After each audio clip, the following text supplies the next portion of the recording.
تو روزہ ڈھال ہے اور جہنم سے آزادی کا ایک اہم ذریعہ ہے۔ روزہ اللہ اور بندے کے مابین ایک راز ہے۔ روزہ نور ہے، ضیاء اور روشنی ہے، اور آقا کریم صلی اللہ علیہ وآلہ وسلم نے روزے کی فضیلت بیان کرتے ہوئے ارشاد فرمایا کہ ہر شے کی کوئی زکوٰۃ ہوتی ہے، انسان کے جسم کی زکوٰۃ روزہ ہے۔ اگر روزہ رکھے گا تو جسم زکوٰۃ ادا کرے گا، جس طرح زکوٰۃ سے مال پاک ہوتا ہے، روزے سے جسم پاک ہو جاتا ہے۔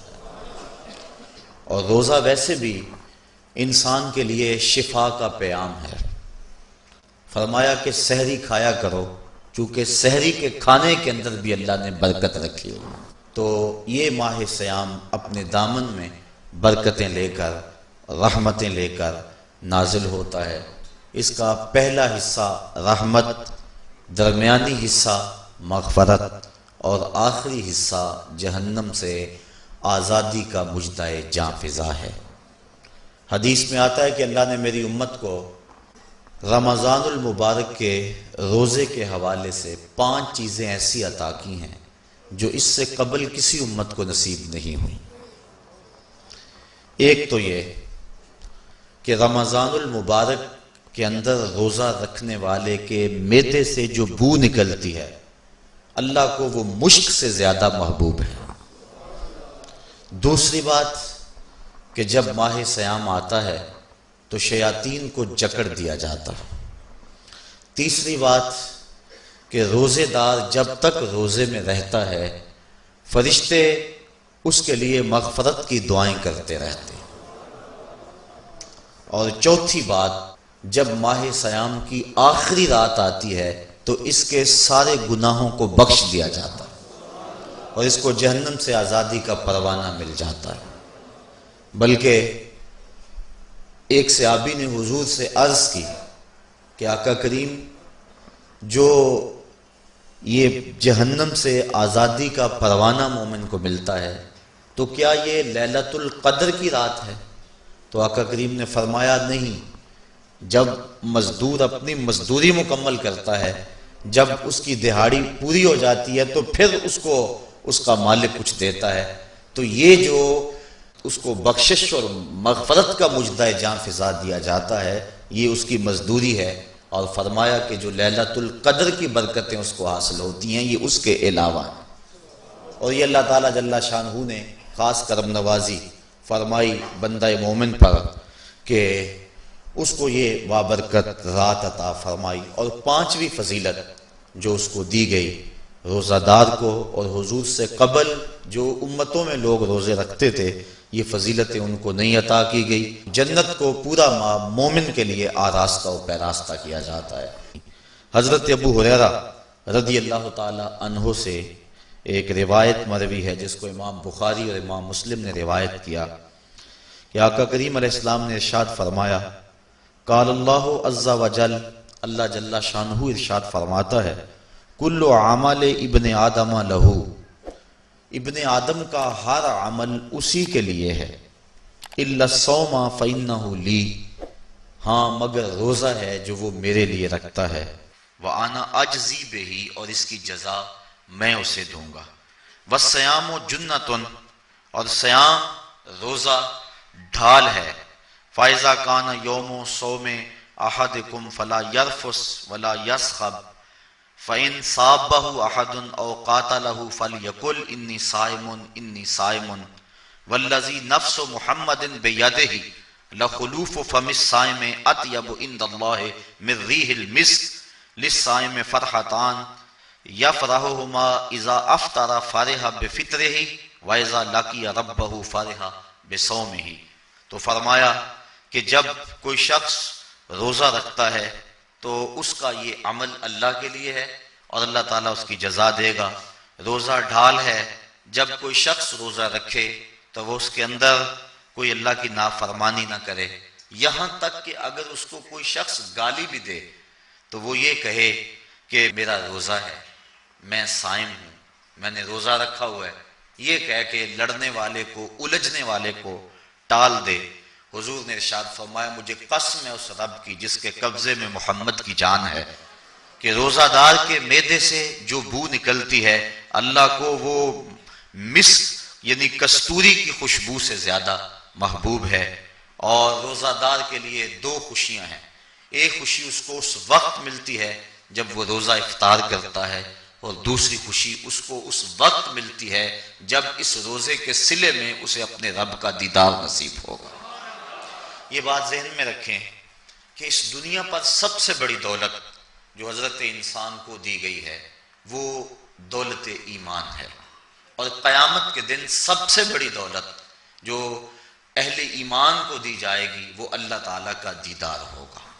جنت کے حور و قصور، جنت کے محلات، جنت کی اعلی نصب نعمتیں، دنیا کی کوئی دولت اور دنیا کی کوئی نعمت جنت کی کسی نعمت کا مقابلہ نہیں کر سکتی، لیکن جنت والے جنت میں جا کر جس نعمت کو سب سے بڑا سمجھیں گے، اور وہ ہوگی بھی حقیقت میں سب سے بڑی نعمت، ایسی نعمت کہ اس نعمت کے ملنے پہ باقی ساری نعمتوں کو بھول جائیں گے، وہ یہ ہے کہ رب اپنے رخ کرم سے پردہ ہٹا دے گا اور ان کو اپنا دیدار عطا فرما دے گا۔ تو یہ سب سے بڑی دولت جو مومن کو آخرت میں نصیب ہوگی یہ روزے کے صلے میں نصیب ہوگی، یہ روزے کا وہ ثمر ہے، یہ روزے کا وہ پھل ہے جو اللہ اہل ایمان کو قیامت کے دن عطا فرمائے گا۔ عاجزی بہی کا معنی ہے کہ اس کی میں جزا دوں گا۔ ایک روایت میں آتا ہے کہ جو اعمال ہیں وہ 7 طرح کے ہیں، 2 اعمال ایسے ہیں کہ جو واجب کرتے ہیں، 2 اعمال ایسے ہیں کہ جن کی جزا ان کی مثل ہے، اور ایک عمل ایسا ہے کہ جس کی جزا 10 گنا ہے، اور ایک عمل ایسا ہے کہ جس کی جزا 700 گنا ہے، اور ایک عمل ایسا ہے جس کی جزا بے حساب ہے۔ فرمایا کہ وہ 2 عمل جو واجب کرتے ہیں وہ یہ کہ اگر کسی شخص نے اللہ کی عبادت کی اور اس کے ساتھ کسی کو شریک نہ ٹھہرایا تو وہ جنت کو یہ اعمال واجب کر دیتے ہیں، یعنی اس کو جنت کا ملنا لازم ہے، ضروری ہے، واجب ہے اس کے لیے۔ اور دوسرا وہ شخص جس نے اپنے رب کے حکموں کو توڑا یہاں تک کہ اس کے ساتھ کسی کو شریک ٹھہرایا، اس کے اوپر جہنم واجب ہے۔ اور 2 وہ عمل جن کی جزا ان کی مثل ملے گی، ایک وہ گناہ جو اس نے کیا تو اس کی سزا اس کی مثل دی جائے گی، اور دوسری وہ نیکی جو اس نے کی نہیں ہے لیکن اس کا عزم کیا تھا تو اس کو بھی ایک نیکی کا ثواب دے دیا جائے۔ ایک عمل وہ ہے جس کے بدلے کے اندر 10 گنا اس کو اجر دیا جاتا ہے، اور فرمایا اس سے اس کے نیک اعمال مراد ہیں، اور فرمایا کہ جو اس کا چھٹا عمل ہے وہ ایسا ہے جس کے بدلے کے اندر اس کو 700 گنا اجر دیا جاتا ہے، اور وہ راہ خدا میں اس کا صدقہ کرنا ہے۔ اور فرمایا ایک عمل ایسا ہے جس کی جزا کا دنیا پر کوئی حساب ہی نہیں ہے، اور وہ بندے کا اللہ کے حضور اپنے روزے کے ساتھ پیش ہونا ہے۔ تو روزہ ایک ایسا عمل ہے کہ جس کی جزا کا کوئی حساب ہی نہیں ہے، تو یہ اللہ کے علم میں ہے کہ وہ اپنے بندے کو کتنی اس کی جزا اور کتنا اس کا صلہ عطا فرما دیتا ہے۔ تو یہ اجر ہے نیکی کا۔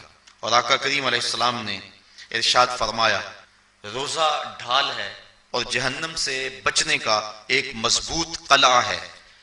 روزے کے من جملہ ثمرات میں سے ایک ثمرہ مرتبہ احسان کا حاصل ہونا ہے۔ مرتبہ احسان کیا ہے؟ اس پہ حدیث جبریل میں آپ کے سامنے رکھنا چاہوں گا، جس کو امام بخاری نے اور دیگر ائمہ احادیث نے ذکر کیا ہے۔ مسجد نبوی کا ماحول تھا، مدینہ شریف کی فضائیں تھیں، صحابہ حضور کی صحبت میں جلوہ فراز تھے، نور بٹ رہا تھا، اجالے اتر رہے تھے، صحابہ کے من روشنی سے مالا مال تھے کہ حضرت عمر فاروق رضی اللہ تعالی عنہ فرماتے ہیں کہ ایک شخص آیا جس کی گھنی سیاہ داڑھی تھی اور اس کا سفید لباس تھا، ہم میں سے اسے کوئی جانتا بھی نہیں تھا، لیکن اپنے وجود کی تر و تازگی کی وجہ سے وہ مسافر بھی دکھائی نہیں دیتا تھا۔ چونکہ مسافر ہوتا تو آثار سفر اس کے بدن سے ظاہر ہوتے، لگتا تھا جس طرح یہی کسی گلی سے نکل کے آیا ہے، لیکن چونکہ وہ وہاں کا رہنے والا نہیں تھا، ہم میں سے اسے کوئی پہچانتا بھی نہیں تھا۔ اب وہ حضور کی خدمت میں آیا، فَأَسْنَدَ رُكْبَتَيْهِ إِلَىٰ رُكْبَتَيْهِ، اور اپنے گھٹنوں کو جوڑ کر حضور کے گھٹنوں کے ساتھ ملا کر بیٹھ گیا، اور حضور علیہ السلام سے عرض کرتا ہے کہ حضور مجھے خبر دیجئے کہ ایمان کیا ہے۔ حضور نے ارشاد فرمایا ایمان یہ ہے کہ تو اللہ پر ایمان لائے، اس کے رسول پر ایمان لائے، پچھلی کتابوں پہ ایمان لائے، اچھی بری تقدیر پہ ایمان لائے، فرشتوں پہ ایمان لائے۔ بتایا حضور نے تو اس نے کہا صدقتا، آپ نے سچ کہا۔ کہتے ہیں ہمیں بڑا تعجب ہوا کہ خود ہی سوال کرتا ہے اور خود ہی تائید کر دیتا ہے۔ پھر کہنے لگا اسلام کیا ہے؟ تو حضور علیہ السلام نے فرمایا اسلام یہ ہے کہ تو نماز پڑھے، روزہ رکھے، حج کرے، زکوٰۃ ادا کرے، اراکین اسلام اس کو بیان کیے۔ کہنے لگا آپ نے سچ کہا۔ کہتے ہیں ہمیں پھر تعجب ہوا کہ خود ہی ایک بات کہہ رہا ہے اور خود ہی پھر اس کی تصدیق کر رہا ہے۔ کہتے ہیں پھر وہ پوچھتا ہے مل احسان، حضور احسان کیا ہے؟ تو حضور علیہ السلام نے جواباً فرمایا ان تعبد ربک کأنک تراہ، احسان یہ ہے کہ تو اللہ کی عبادت اس طرح کرے کہ گویا تو اسے دیکھ رہا ہے، اور اگر یہ کیفیت تجھے نصیب نہیں ہوتی تو کم از کم یہ کیفیت نصیب ہو جائے کہ وہ تجھے دیکھ رہا ہے۔ تو وہ کہنے لگا ہاں آپ نے سچ کہا۔ پھر اس کے بعد اس نے قیامت کی کچھ نشانیوں کے بارے میں سوال کیا، تو حضور علیہ السلام نے جواب مرحمت فرمائے۔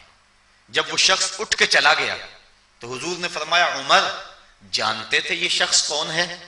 کہا اللہ و رسولہ عالم، اللہ اس کا رسول خوب جانتا ہے۔ فرمایا ھذا جبریل، یہ جبریل امین تھا اور تمہیں تمہارا سکھانے کے لیے آیا تھا۔ جبریل نے جب امت کو دین سکھایا تو سب سے پہلے یہ بات سکھائی کہ حضور کی چوکھٹ میں بیٹھنے کا ادب کیا ہے۔ دونوں گھٹنے بچھا کر وہ اس طرح حضور کی چوکھٹ میں ادب کے ساتھ بیٹھا، اور اس کے بعد حضور سے اس نے سوالات کیے۔ تو فرمایا یہ جبریل امین تھے جو تمہیں تمہارا دین سکھانے کے لیے آئے تھے۔ تو جبریل امین نے جو دین سکھایا، جو چیزیں پوچھی وہ تین چیزیں تھیں، ایمان کیا ہے، اسلام کیا ہے، اور احسان کیا ہے۔ تو احسان تیسری چیز ہے جس کو ہم اپنی زبان کے اندر تصوف کہتے ہیں، جس کو ہم طریقت کا نام دیتے ہیں۔ تو اس کو درجہ احسان یا مرتبہ احسان کہا جاتا ہے، اور یہ دین کی روح ہے۔ جو لوگ طریقت کا انکار کرتے ہیں وہ دین کی روح کا انکار کرتے ہیں۔ تو حضور علیہ السلام نے جو طریقت بیان فرمائی وہ یہ تھی کہ اللہ کی عبادت تو اس طرح کرے کہ جس طرح تو اسے دیکھتا ہے۔ اگر یہ کیفیت مل جائے تو سبحان اللہ، لیکن اگر یہ کیفیت نہیں ملی تو کم از کم یہ کیفیت تو ملے کہ وہ مجھے دیکھ رہا ہے، اور اگر یہ کیفیت بھی مل جائے کہ وہ مجھے دیکھ رہا ہے تو بتائیے کہ پھر انسان کی زندگی میں کتنا سرور آ جائے گا کہ جب وہ نماز کے لیے کھڑا ہو تو اس تصور میں ڈوب جائے کہ میرا مالک تو مجھے دیکھ رہا ہے، تو پھر نماز کا کتنا سرور آ جائے گا اس کو۔ اور جب وہ کوئی اور نیک عمل کر رہا ہو تو اس تصور میں ڈوب جائے کہ میرا مالک میرے اوپر نگاہ لطف فرما رہا ہے، تو پھر اس کی کیفیت کا عالم کیا ہوگا۔ تو پہلی کیفیت کہ تو اسے دیکھ رہا ہے۔ حضرت علی المرتضیٰ رضی اللہ تعالی عنہ سے کسی نے پوچھا جس رب کی عبادت کرتے ہو کیا اس کو کبھی دیکھا بھی ہے؟ تو حضرت علی المرتضیٰ نے جواباً کہا لم اعبد ربا لم اراہ، اے صاحب کبھی کبھی کی بات کیا کرتا ہے، علی تو اتنی دیر تک سجدے سے سر ہی نہیں اٹھاتا جب تک اس کے جمال جہاں آرا سے فیض یاب نہیں ہو جاتا۔ حضرت داتا گنج بخش علی حجویری علیہ رحمہ کشف المعجوب کے اندر ایک حدیث نقل کرتے ہیں کہ حضور علیہ السلام نے ارشاد فرمایا کہ فاقہ کشی اختیار کرو اور بھوک اور پیاس برداشت کرو، ممکن ہے کہ اس دنیا کے اندر تم اپنے دل کی آنکھوں سے اپنے رب کا مشاہدہ کرو۔ تو یہ جو مرتبہ احسان ہے، جو مومن کا مقصود ہے، وہ اس کو حاصل ہوگا روزہ رکھنے سے۔ اور اگر چلو کسی روزہ دار کو یہ کیفیت نہ ملے کہ وہ اپنے رب کے جمال جہاں آرا کو دیکھ لے، اس کے جلووں کو دیکھ لے، اس کے دیدار کی دولت سے مالا مال ہو جائے، اس کا دل اس کی محبت میں ایسا ڈوبے کہ وہ جدھر دیکھے اسی کے جلووں کو ہی دیکھتا چلا جائے۔ اگر روزہ دار کو ایسی دولت نہ بھی نصیب ہو تو کم از کم روزہ دار کو یہ دولت تو ضرور ملے گی کہ وہ اس احساس میں ڈوب جائے گا کہ میرا رب مجھے دیکھ رہا ہے۔ گناہگار سے گناہگار شخص بھی کڑکتی ہوئی دوپہر میں ٹھنڈا پانی دستیاب ہونے کے باوجود ایک گھونٹ بھی حلق سے نیچے نہیں اتارتا، کیوں؟ اس لیے کہ میرا مالک تو مجھے دیکھ رہا ہے۔ تو یہ احساس اس کو آیا کہ نہ آیا؟ کاش کہ رمضان میں یہ نور جو ہم کو نصیب ہوتا ہے، یہ رمضان کا خاص نور ہے، مرتبہ احسان سے پھوٹتا ہوا یہ اجالا رمضان میں ایک گناہگار سے گناہگار شخص بھی حاصل کر لیتا ہے کہ وہ اس احساس میں ڈوب جاتا ہے کہ میرا مالک مجھے دیکھ رہا ہے۔ کاش کہ وہ اس کو اندر سمو لے اور اس کو دل کی ایک ایک پرت پہ رکھ لے اور اس کو سجا لے اور اس دولت کو پھر جانے نہ دے، تو پھر اس کے لیے گناہ کرنا مشکل ہی نہیں محال ہو جائے گا۔ اس احساس سے پانی نہیں پیتا کہ میرا اللہ مجھے دیکھ رہا ہے، تو کیا مجھے یہ بتاؤ کہ جب وہ دکان پہ بیٹھ کے ڈنڈی مارتا ہے کہ اللہ اس وقت نہیں دیکھتا؟ جب وہ کسی کی جیب کاٹتا ہے اللہ اس وقت نہیں دیکھتا؟ جب وہ رشوت لے رہا ہوتا ہے اللہ اس وقت نہیں دیکھتا؟ کہ اللہ تعالیٰ صرف رمضان میں دیکھتا ہے، غیر رمضان میں نہیں دیکھتا؟ تو یہ احساس کاش کہ اس کے ساتھ لگ جائے کہ میرا مالک مجھے دیکھ رہا ہے، تو پھر گناہ کرنا مشکل ہی نہیں ناممکن ہو جاتا ہے۔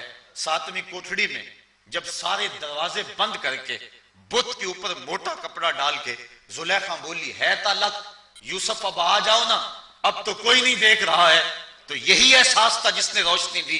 قال معاذ اللہ، کہا اللہ کی پناہ، تو اپنے معبود سے موٹی چادر ڈال کر چھپ گئی، لیکن میرا خدا تو ساتویں کوٹھڑی میں بھی دیکھ رہا ہے۔ پھر اتنی روشنی برسی، اتنے اجالے اترے کہ گناہ کیا، گناہ کا تصور بھی محال ہو گیا۔ تو یہ یقین، یہ اذعان کہ میرا مالک مجھ کو دیکھ رہا ہے، انسان کے لیے گناہ کو مشکل ہی نہیں ناممکن بنا دیتا ہے۔